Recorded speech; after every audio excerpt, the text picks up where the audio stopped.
And welcome to Innovation Week 2023, brought to you by the good folks at TechNL. I want to tell you, we had a great day yesterday, a lot of cool conversations happening, a lot of collaboration in the room, I want to tell you. And one thing that pops off the page is that this is a genuine collaboration of government, industry, and academia, all working together for the benefit of this entire ecosystem. Gents, why don't you go ahead and introduce yourselves? Tell us what you guys do.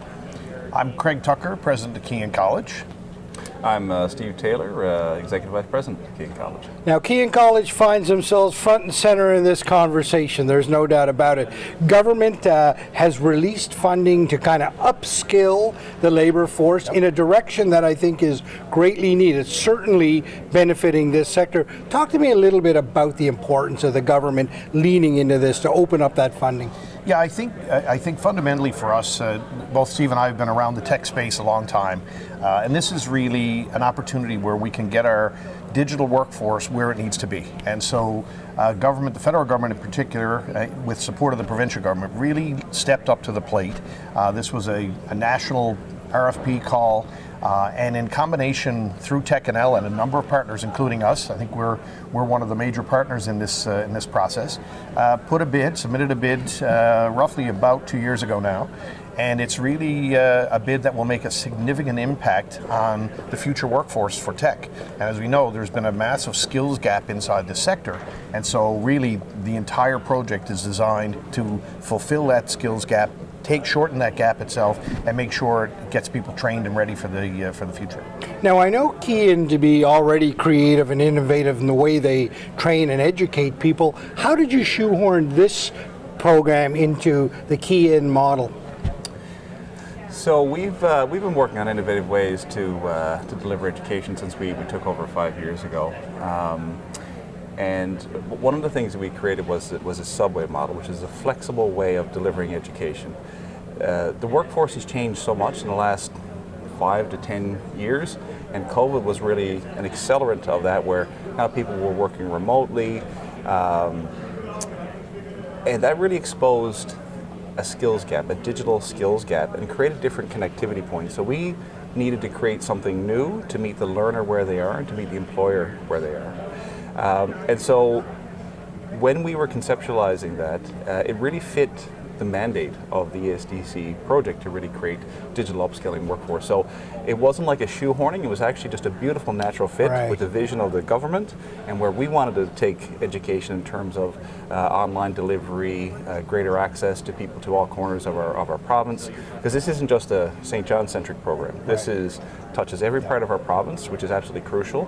And the other key component is the DEIA, so the diversity, equity, inclusivity, and accessibility, and those are a couple of the key pillars. So it was just a beautiful fit in terms of the direction the government is looking to lead the workforce as the next generation of Canadian companies evolve, along with our vision. So it was just a beautiful fit.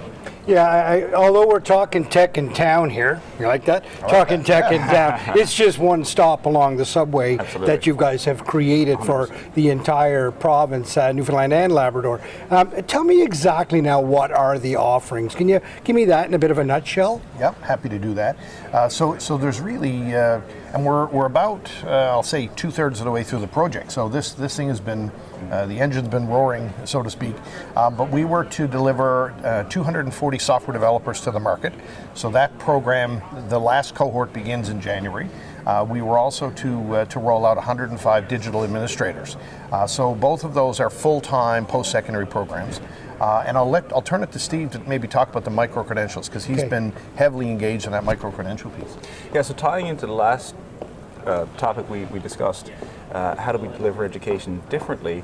We're seeing so many new skills come out, and you can't integrate that into a long arc project, right, or program. So we use micro-credentials as a way to deliver these point skill sets. And so under this program, initially we had just under 1,000 micro-credentials focusing on cybersecurity, which is a huge issue these days, and AWS, Amazon Web Services. So that's how you build products in the cloud. And we're looking to expand those significantly. So topics like artificial intelligence is something that all companies are interested in, so we're going to be looking to expand into that domain. quality assurance and quality control and technical sales.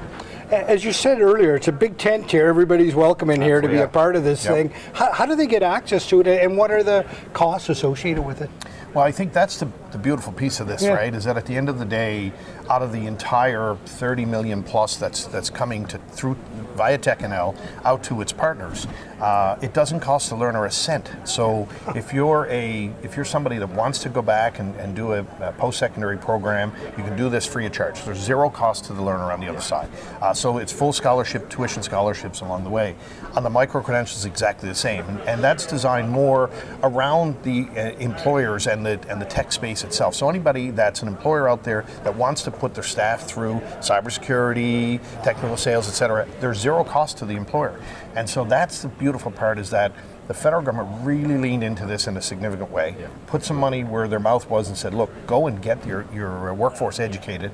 And through ourselves and Memorial and CNA and a number of other partners, all of us together are doing just that. So we're working together as one to move forward to make sure this workforce is ready to go.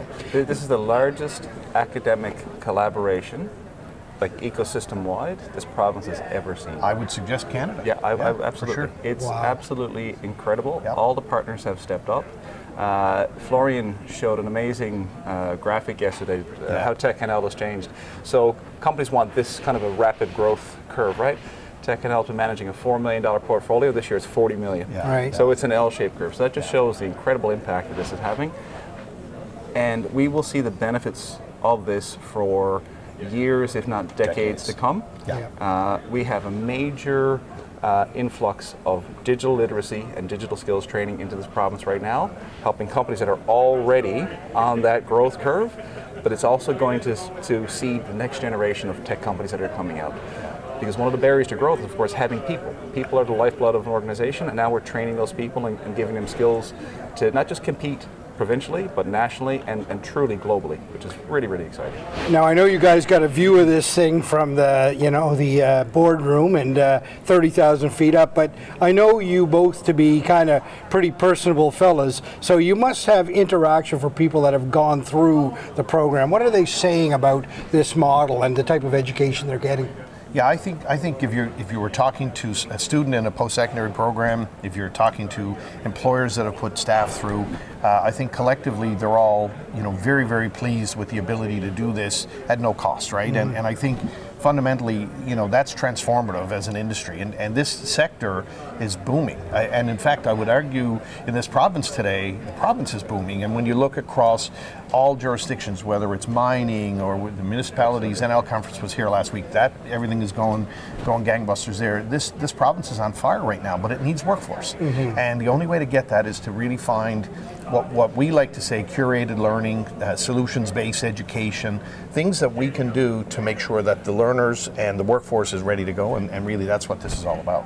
It's an exciting time to be in Newfoundland and Labrador. You're so right. Everything seems to be moving along together, whether it's the environmental with wind farms and the like, or whether it's, as you say, mining and the like. It's but front and center of it all, and rightly pointed out, is that education piece. We need to get those people trained up for all of those sectors across the board. Tell me, how's the conference been going for you so far? Oh, the conference has been fantastic. It's incredibly inspiring to see all the people. This is where all the theory and all the stuff you do behind the scenes manifests itself right in front of you, right? And it's amazing. The conversations, the energy, the excitement, the passion makes you realize why you do what you do, and really, really exciting to be that. And further to Craig's point, there's never been a more exciting time to be in this province. All cylinders are firing, right? Our offshore energy is the cleanest and the greenest in the world. Our green energy, right? Our renewables, and of course our tech sector. Man, if you're placing a bet on this province. And the DEIA piece shouldn't be underscored either. The Making Waves campaign. At first, I'm not going to lie to you, it didn't pop with me, it didn't resonate with me right away.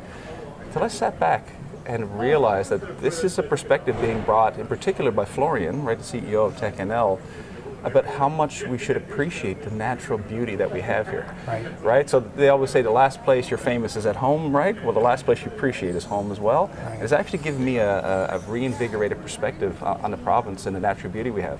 I've enjoyed it every day, as Craig does, I'm Yep, sure we all yep. do, looking out over the harbour and all that great stuff. But it really changed my perspective, frankly, on what we have to offer and how we're going to make Newfoundland and Labrador this very unique place for global innovation. Really excited. I think it's important as an industry to get behind that campaign. Marlene and her team and the Yeah, Idea Factory absolutely. did a magnificent job of Yeah. developing that campaign. And now we all need to lean into that because we are making waves. And I think that's the point as a sector here when you walk around. There's a lot of, today we're kind of the old guard in this room, but well, maybe me more than Steve. I don't know how that happened, but yeah, absolutely. but you know, when you look at the young kids coming through and you see the energy that they're bringing into the group that have been there before, and all working together. Everyone wants to help. I know we're doing a lot of mentoring of tech companies on the side of our desk, just trying to help, because I think it's critically important we understand the relevance of the tech space and the opportunities within it, and we need to pay it forward to those kids that are coming behind us, because we all, you know, carved our craft years ago, and I think it's up to us to be supportive of them.